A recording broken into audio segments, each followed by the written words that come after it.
Hi friends, എന്തൊക്കെയാണ്? എല്ലാവർക്കും സുഖം തന്നെയല്ലേ? ഞാനിപ്പോൾ കുബൂസൊക്കെ കഴിച്ച് ഫ്രണ്ട്സിൻ്റെ റൂമിലേക്ക് പോവുക. പോകുമ്പോൾ ഒരു വീടിൻ്റെ പണി തീർന്നോണ്ടിരിക്കുക. അതിൻ്റെ വീഡിയോ ഇങ്ങനെ എടുത്തതാണ്.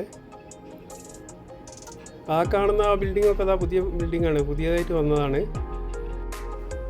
അങ്ങനെ കൂട്ടുകാരൻ്റെ റൂമിൽ എടുത്തെത്തി. കൂട്ടുകാരൻ്റെ വണ്ടിയാണത്, മറ്റേത് കഫീൽ ഓടിക്കുന്ന വണ്ടിയാണ്.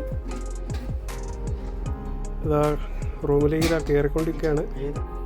അവൻ്റെ റൂമൊക്കെ ഓപ്പണാണ്. അവിടെ എന്തോ ഭക്ഷണമൊക്കെ സാമ്പാർ അങ്ങനെ എന്താ ഉണ്ടാക്കാനുള്ള പരിപാടിയാണ്. അത് ശരി. അത് നമ്മളൊരു സുഹൃത്ത അസ്ലം തിരൂരാ. നല്ല മുതലാ. നല്ല പരിപ്പൊക്കെ അങ്ങനെ വെന്തുകൊണ്ടേ ഇരിക്കുന്നുണ്ട്. ഇതാണ് ഇതാ മുതലിതാ ഈ റൂമിൻ്റെ ഉടമസ്ഥനാ. ഇതാണ് നമ്മുടെ സുഹൃത്ത് ശരത്ത്. പച്ചക്കറി കൈകൊണ്ടിരിക്കുക. നല്ല മുതലാ ഇതും, ഒന്നിനൊന്ന് മെച്ചാ. ഏതായാലും കൈകി വന്നിങ്ങനെ ഇതാ പച്ചക്കറിയൊക്കെ ഇടുന്നുണ്ട്. എത്രയാ സാധനം, ഒരു ലോറിക്ക് കയറ്റാണ്ട്. സൗദിയിലുള്ള എല്ലാ മോഡൽ പച്ചക്കറി ഇതിലുണ്ട്. നോക്കി വന്ന് എത്രയാ സാധനം എന്നാ ലോറിയിലേക്ക് കയറ്റാനുള്ളത്. ഇതൊരു 10 ദിവസത്തേക്കാന്നാ പറയുന്നത് കറി. ഏകദേശം ഇട്ട് കഴിഞ്ഞ്. ഇതാണ് അവൻ്റെ ഗുരു. യൂട്യൂബാ ഗുരു.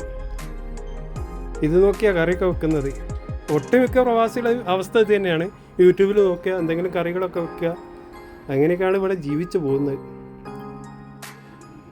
അങ്ങനെ നമ്മളൊരു സുഹൃത്ത് അങ്ങനെ വരുന്നുണ്ട്. ബാർബർ ഷോപ്പിൽ പോയി മുടിയും താടിയൊക്കെ വെട്ടി കുട്ടപ്പനായിട്ട് അങ്ങനെ ഉഷാറായിട്ട് വരുന്നുണ്ട്. നോക്കിയേ ചെറുപ്പക്കാരെന്നാ എപ്പോഴും വിചാരം. 19 വയസ്സായി. ഏതായാലും യോയോ ഫ്രീക്കിലാണ് ആള്. അപ്പോൾ സുഹൃത്തുക്കളെ, നമ്മൾ സാമ്പാറൊക്കെ റെഡി ആക്കിയത്. Okay, bye. വീണ്ടും കാണാം.